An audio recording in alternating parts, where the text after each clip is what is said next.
looking at what Kiboy could actually pick up, because I feel like AoE would really matter here if they want to slow things down. Maybe. Minotaur is a great option. I was thinking of that. And you also have Sustain.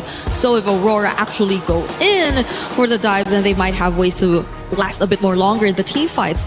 And if it's Sustain team fights you're looking at, yes, you have the Esmeralda, but what is going to be the carry? I really feel like Minotaur carry is going to be a good enough pick. Or the Atlas is still open. It's just the gold lane here. I wonder if they want to go for Brody. I don't think Brody is a good shot. Ranger is worse though, I think. The only reason why I was iffy about the Atlas is because I feel like at this point in the draft, you're going to settle with pickoffs. Rafa also counters the Atlas and Lucas! Unique hero! Lucas in the jungle! Or is this going to be like Lucas EXP and then Uranus jungle? This is tough. This is tough. I can see Uranus jungle as well. I think it is Uranus jungle. Oh wait, no, they change. Wait. All right, Lucas jungle then. All right, so Uranus on the EXP. I think ONIC, they might have overthink this because Atlas kind of gets countered by the Rafa with the speed up and slow down. Yep. The Granger, I think it's just because his Kelra's comfort. I don't think it's going to be good enough though. You can't really burst down Aurora. And even if you do, there's a passive that Rafaela can utilize to just bring them back in action. So this is looking like a really good game for Aurora, honestly. It feels like more of the same, the early game problem. Don't know if ONIC have found a solution, but this is the time to test their theories because they are only a few games away from getting knocked out. Aurora trying to go 2-0 up here over ONIC. And the game begins. So far, the statement has been set by Aurora. Hey, we've already taken game number 1, and we're still going to be whipping out some new tech against ONIC. And look at this. Once again, we do see the Rafaela. This time paired up with 2 tanky boys, a particular Leonin who scales up very, very quickly and very, very deadly. And of course, the man himself, Lucas. Well, I love this. Again, some unique heroes come through, leave it up to Aurora Gaming and Coach Midnight to make this happen. I remember specifically, I think it was LaFell that was asking about the Lucas jungle, even back in the wild cards to going through. Well, finally it comes out in the knockouts. You can see that battle in the XP lane that we're so used to seeing. Of course, Lunar is going to struggle a bit there with that Esmeralda, but again, the idea here, the theory behind this draft from Aurora is you've got so much speed to work with, so much sustainability, the potential to bring someone back. Mind you, it's flying clouds as well. So that's a whole nother thing too. Just how quick Aurora can get back into the fights that ONIC is going to have to kind of keep notion of, because again, when you're getting all these heals through and you're this tanky for Aurora, you can't overstay if you're ONIC, and that might be one of the biggest problems for them. I mean, let's not forget, again, most people have tend to kind of lean away from Lucas because he's so ability-driven, and his ult, again, you can wait for the full duration, or you can get into these fights like right now and see whether you can start building enough charge to maximize it as soon as you get it. And that's the issue, right? It's going to be a matter of spacing for both sides. You can see that even Sans has opted not to go for Wilderness Blessing and instead pull yourself together to make sure that he can flicker out of the way in case things get really, really dangerous, which I would assume will, as we see Lunar, he is having a tough time in this lane. Yeah, they got to put pressure somewhere, and right now that's going to be on the Uranus up there in the XP lane for Lunar. Turtle's up though, so right now ONIC has favor to go ahead and get in position if they can. Keyboy doesn't have level 4 yet. He's given the information where TNZ is though, so that gives Kyrie a chance to go ahead and secure his buff, and then we'll see if this breaks out into a fight. A response though, they know Keyboy's here. Sigibum rotating up to allow this buff to be secured, but the fight for the Turtles already going to start up, but it's less than half health. Secured up by Kyrie. Let's see if they disengage here. Pagu too low, so objective secure for ONIC. Oh, that's a bit of a waste here, and honestly, a pretty huge win because now Kelra at least gets some gold shielding here just to get a little bit of a lead against Sigabum at this point of time, and not to mention that I think that ONIC also recognized that, hey, we got to be careful. We cannot underestimate this Lucas. There's a very good chance that he can just power through a lot of our abilities, even if they do have the Fatal Links here. Keep in mind, anti-CC is going to be a big mechanic here for Tien. Oh, this is dangerous. Wait a second. Oh, Pagu. I don't know if they want to keep on doing this, but ONIC made the smart choice but to back away. Hey, you know what? Hey, you can still say, Pagu, that wasn't a green camp. You know, that was a buff that went over in the hands there of Kyrie, but still kind of trying to maintain this jungle. Skypiercer is picked up by Kelra. That's kind of what we were thinking with that Granger being picked up here. Again, it is a comfort pick, but also if you can start to build those stacks for Kelra, obviously that's really going to help. And he has to play at range against this kind of lineup here that Aurora Gaming has. So off to a pretty steady start for ONIC, building up already a nice little lead. And they don't mind not interacting in these early stages of the game until everybody's got their ultimates and they find the right position to do so. And I think as long as Aurora recognize this, hey, we need to fight on our terms and only our terms, there's a lot of things in the early game that actually don't matter. Here in the mid lane, this is going to matter. Keyboy fallen. First blood to the hands of Sigiboom. What a rotate here through. It's not over. It's not over. Oh, Lunar's going to get thrown around. TNC, though, they're on this side. He wants this purple buff if he can take it from Kyrie. This is a bit of a risk, but they're going to go for it anyway. Loopy on this offside goes in with a falling Star Moon, able to find two. Pushes them back, but again, they just don't have that follow-up damage just yet. They'll bring back Lunar. Lunar might try to split things up, just sacrificing himself to keep the rest of Aurora up as Loopy will take Lunar down. Okay. At least he gives that kill over to Lutfi instead of Kelra at this stage of the game. But for now, you can see that Aurora, they can kind of fight forever. And ONIC also recognized that. Now, at least first item's already done. Turtle goes into the hands of ONIC. This is going great for them, but it's an ever-moving pendulum. Now, Sigiboom gets a catch up back on Gold. Gold here, he's got a kill in hand, but now that he's got the extra plating as well, he should finally have a slight lead against Kelra. Okay.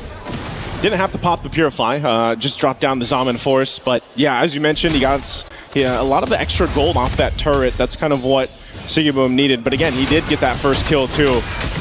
He knows the Zaman Force is down. Kelra will go in! A quick kill. The killer instinct for him, knowing Zaman Force wasn't available. Makes a move, and now bottom side still gonna break out. TNC, Fatal Links into it, can't escape, and Pagu gonna be next. Talk about value for your Sky Piercer for Kelra. Great knowledge from Kelra. He understood what the assignment was. Hey, no Zaman Force, you don't have a flicker, you can't run away from me, and I love it. If you want to just sit underneath their turret, I can harass you for days without anything left. I think at this point, Kelra is gonna be a much bigger problem to Aurora now that the game plan is starting to fall apart. Luckily for Sigiboom, he doesn't lose too much here because they still have the passive from Rosa to get the revives down. But Kelra, now building up on these Sky Piercer stacks, they need to cut it in half at some point in the game. Yeah, you know when that setup happens and you don't have the Zaman Force available for Sigiboom, ONIC will take advantage of that. So a really good decision there. Pagu obviously need to pick up a little more defensiveness, gets a Radiant Armor locked in now for him, but it's just, again, ONIC building up on this lead very early on. It's going to be great for them. Turret going down up top side. It looks like Sigiboom should be able to get that one, but now Lunar could possibly be in trouble. The rest of the teams here, though, is tanky enough. Picks up a Dominance Ice, but this Turtle is up. Are we going to see 3 for 3 for ONIC in the Turtle department? Probably. They're going to have to contest this, I suppose, but the lead isn't looking too good, and I think the real question is whether or not Kelra is going to be here for the fight. It looks like he is. They've already taken the tier 1s on both sides, both, again, losing lanes for Aurora at this stage, considering everything that has happened. But if they can find the opening, and here comes Lunar. Yep, they're going to go for it. Lunar just blasted down, though. Has to pop the Consecration. TNC looking for his own opening. Wrath the Dryad locks down Keyboy. They get thrown out by the Lantern, and Loopy's gone. Kelra flickering defensively. They're going to fight it out. Kyrie able to get the Turtle. Taking out Pagu, too. It's a trade. And now with the speed, they're able to get some distance here for Aurora Gaming.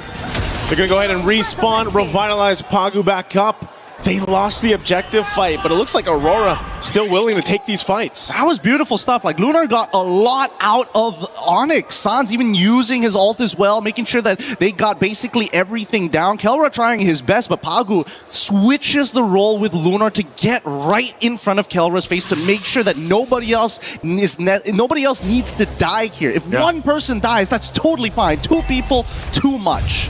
Ooh, Malefic Roar now picked up too. Again, a final. Well, Fatal Links, instant kill.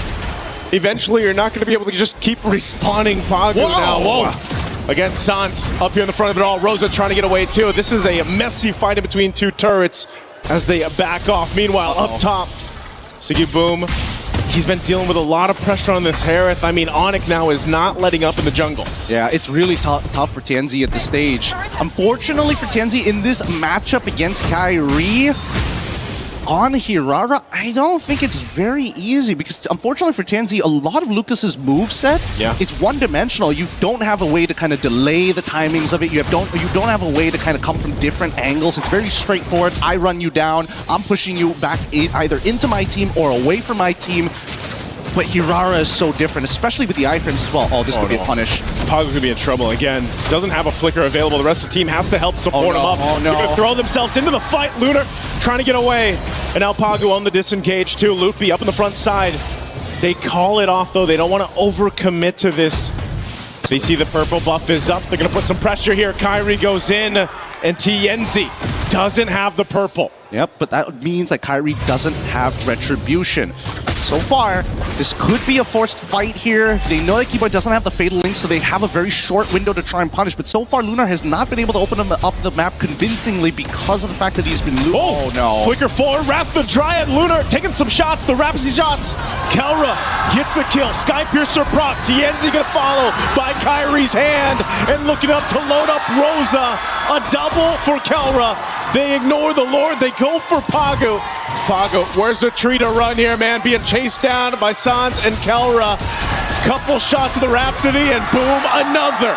Man, Sans and Kelra are playing out of their minds right now. Sans, hyper-aggressive, your really big punishes on TNZ, making sure, like, even though TNZ has anti-CC, doesn't necessarily mean he's safe, right? He still needs Rosa to bail them with the extra movement speed to help close that distance, because that's Lucas's biggest problem, right? TNZ jumps into the middle of this fight, tries to make something happen by pushing Ludwig out of the way, but unfortunately, the entire time, Sans is just building up the butterfly stacks on top of him. Rosa can try and bail him out of there, but once you are committed to the lightning, to the quick step, it's just too much to handle. And I think they just need to take a breath here. Think about it for a moment. So far, their main win condition is going to be Sigabum. The early game is done for Aurora.